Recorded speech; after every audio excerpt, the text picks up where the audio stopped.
You walk into the boardroom, the conference room, the leadership table, and you call it the office, but I call it the arena. For over 3 decades, I sat in those spaces working hard to succeed without compromising my faith. I looked for teaching that showed me how to navigate 2 worlds that everyone said were in conflict and found nothing. Nobody was teaching what I needed, so I learned it the hard way.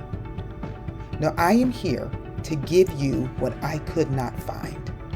Welcome to In the Arena with Stephanie, where we do not balance faith and career, we harmonize them. This is the home of the authentic ambassadors, women who know they were not placed in the arenas by accident, they were sent. So let's go into the arena. You know that feeling you have when you leave church on Sunday? Maybe the worship was incredible and the message hit something you didn't even know that you needed. Or maybe you walked out of that building feeling like God was so close. You felt fueled and hopeful, like everything was going to be okay, and you had everything you needed to face whatever was coming your way. But then Monday happens, and you're sitting in that first meeting that has nothing to do with any of the experiences that you had in church. Revenue numbers, project timelines, restructurings, office politics, and that feeling from Sunday feels like it was a week ago instead of hours ago. And somewhere in the back of your mind, you're thinking, honestly, I'd rather be back in the sanctuary. If that's you, stay with me, because I think we need to talk about what actually happening in that gap. So here's what I want to say first, because I think it's important. The feeling you had on Sunday was real. The worship was real. The presence of God was real. And I'm not going to tell you to dismiss any of that or leave it at the church door when you walk out. That is not what this is about. But I want to ask you something honest. What did you do with what you experienced on Sunday? What did you do with that on Monday? Because here's what I've noticed. When women come off a powerful Sunday, a deep worship experience or conference where God showed up in such a real way, they then walk into their professional spaces the next day or the next morning, and one of 2 things tend to happen. Either they carry it in and they let it change the temperature of the room around them, or they disconnect. They show up physically, but they check out emotionally. They go through the motions. They do the job, but there's something different. They're somewhere else.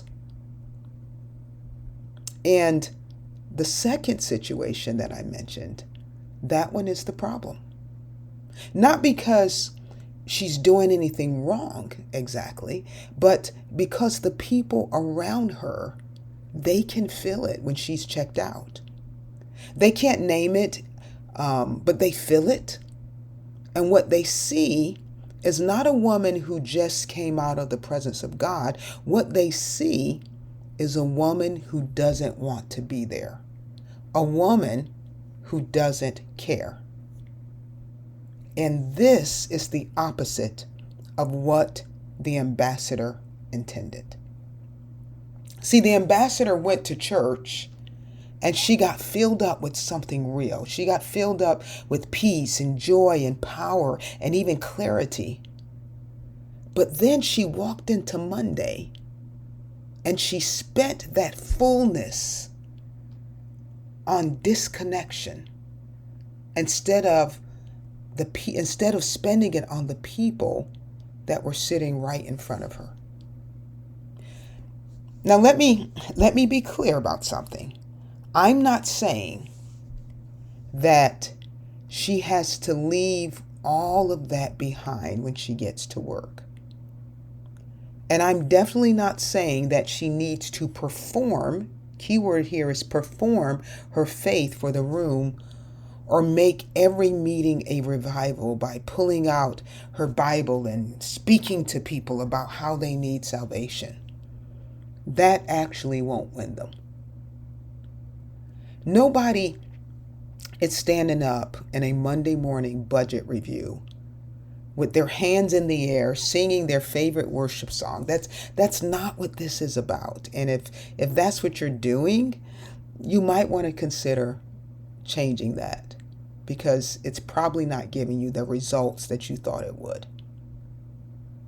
But consider this.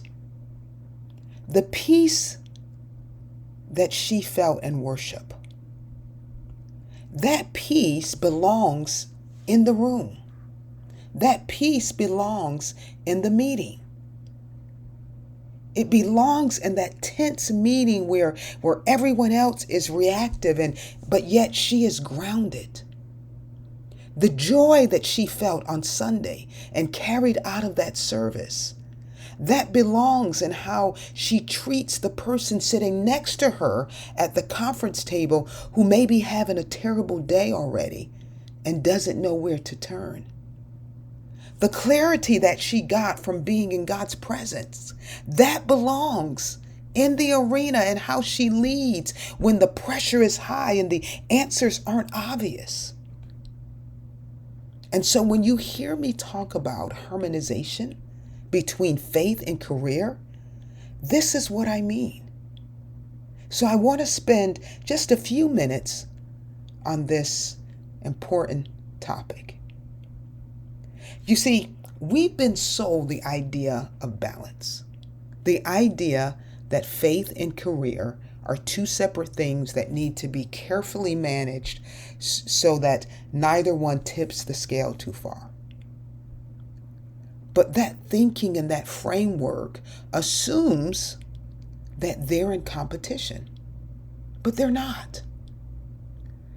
In Ecclesiastes chapter 3, it says that there is a time for everything, a season for every activity under the heavens.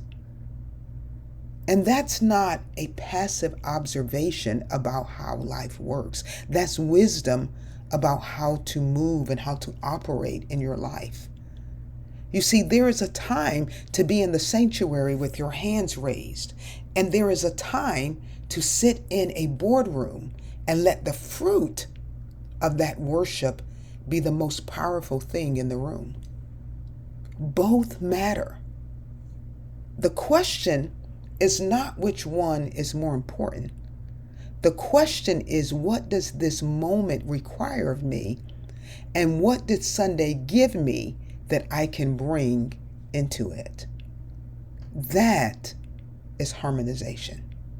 It's not leaving Sunday behind when Monday starts, but it's bringing Sunday's fruit into Monday's field. And here's the thing about that fruit. It's actually what makes the ambassador different in that room. It's not her titles, it's not her credentials, but it's the fruit from the experience that she had on Sunday that makes the difference. And as I mentioned, it's the peace that doesn't make sense given the circumstances that she's in. It's that joy that she brings when she shows up and maybe the revenue for that particular quarter was disappointing. It's how she's treating people that matters when the pressure is high and everyone's on edge and everyone's snapping at one another. It's the difference that she's making because she had that experience on Sunday. I know that you know this, but they're watching you. And maybe it's not consciously, but they are. And what they see on Monday is either a woman who brought something real into the room or a woman who left it in the parking lot. You can't show up like you don't care, because I know you do. You care about your work, and you care about the people. And you care about representing the one that sent you into this arena. You care about representing him. So here's what I want you to do before your next Monday. I want you to find a few minutes on Sunday, and I want you to sit and reflect on what you experienced in the service that you attended. What did you experience during the prayer time, during the worship, the sermon that you heard, and even the fellowship that you had with the people before and after the service? I want you to reflect on that. Maybe even write it down. And I want you to ask yourself one question. What did God give me today that my arena needs this week? I'll say it again. What did God give me today that my arena needs this week? And you can extend that question even a little further by asking, how do I give that to them? So depending on what your answer is and what you feel God gave you for your arena, you may have questions on, okay, how do I share that? How do I bring that into the arena? And so ask him, how do I bring this into the arena? Maybe it's, it could be something simple like patience. Or maybe it's a perspective shift that you need to bring. In this day and age, it could just be a little bit of kindness. Or it may even be just a reminder for you that you're not alone in the arena. But whatever it is, I want you to carry that specific thing into Monday. Not the feeling in general that you felt, but something specific, because specificity is what turns that Sunday experience into Monday's strength. I want to thank you for joining. If something shifted in you today, do not keep it to yourself. Share this episode with another woman in the arena who needs to hear it. You never know whose breakthrough is on the other side of you hitting that share button. And if you have not already subscribed, go ahead and do that. And while you are there, leave a rating and a review. It only takes about 2 minutes, and it helps us reach more women who are carrying Sunday into Monday and need this conversation. And if you have not grabbed the Balanced Myth Playbook yet, the link is in the show notes. Go ahead and get that today. Read it this week. It is a tool that will help you in the arena. I want you to remember that I am rooting for you, authentic ambassador. Your kingdom authority and your corporate influence, they're not in conflict, and they never were. I will see you in the next episode. Stay in the arena.